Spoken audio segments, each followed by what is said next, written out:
They are signs that can help you determine if you or someone you are dating are afraid of intimacy. This is not based on personality test or introvert versus extrovert. This is from hundreds of cases that I have been working with over years, especially the last one. It's subtle but accurate. Let's dive into it. Hi, I'm Jane, a somatic healing and intimacy coach. The first sign is you are afraid of saying your desires. No matter it's a close relationship or romantic relationship, if you withhold your desires and you don't want to share it with this person, this indicates that you don't want to be seen or heard by this person, or you're afraid of being rejected or criticized by this person. There might be many reasons why you do that, but the underlying reason is there's lack of emotional safety. You don't feel really safe with this person to show who you are. Intimacy is intimate connection. The emotional safety and emotional intimacy component are very important in this connection. So a good quality of intimacy always has emotional safety.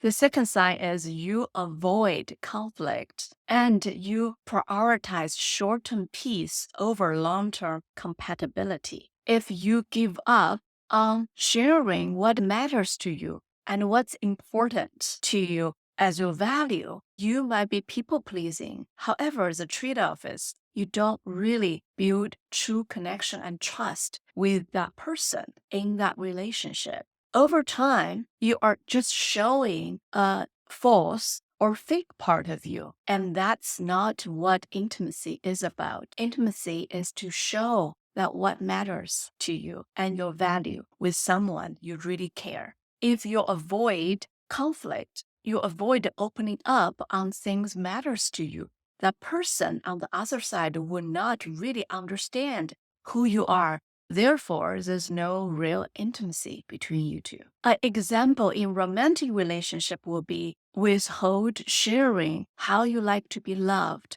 how you prefer to be touched, and what matters to you in lovemaking, in sexual intimacy. Those are really important. When conflicts shows up in a romantic relationship, you do not want to bypass or just be a yes man or yes woman. You would like to open it up and share with your partner what your yes and no and what you like and dislikes are. That helps make the intimate connection closer and truthful. The next one is about the relationship with your emotions. If you're someone either repress your emotion or explode your emotion and feelings, and there's no in-between space for you to explore, then you are afraid of intimacy. That starts with being afraid of your emotions and feelings. As mentioned earlier, a good quality intimacy always has the emotional connection part.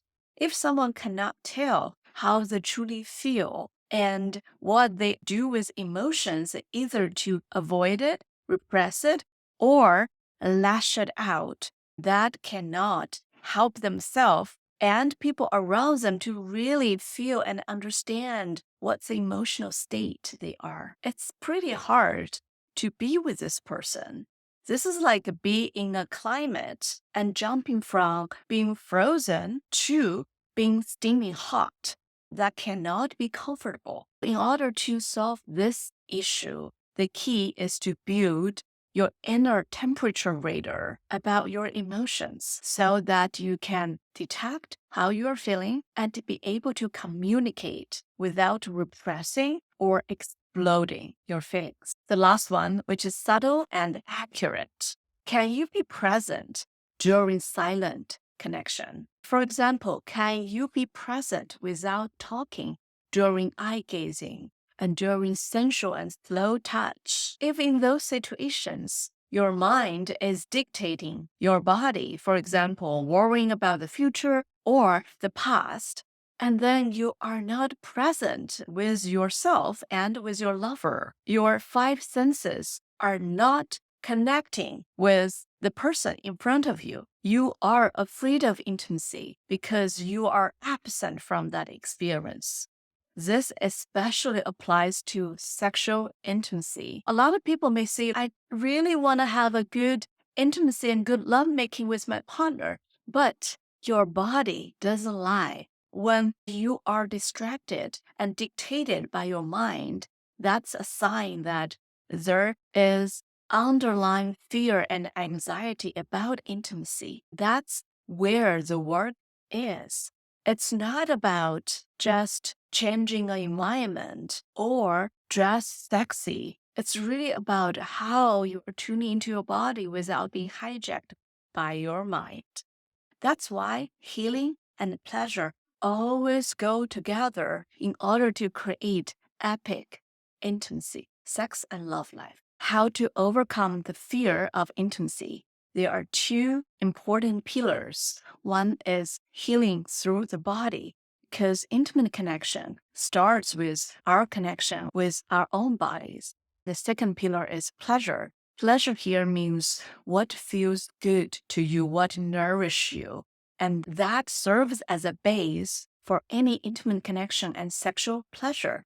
And those two pillars go hand in hand. If you're interested in finding out how they can work together, why they can create sustainable changes, check out my free training down below in the description. I would love to hear your thoughts about this topic. Okay, see you in the next one.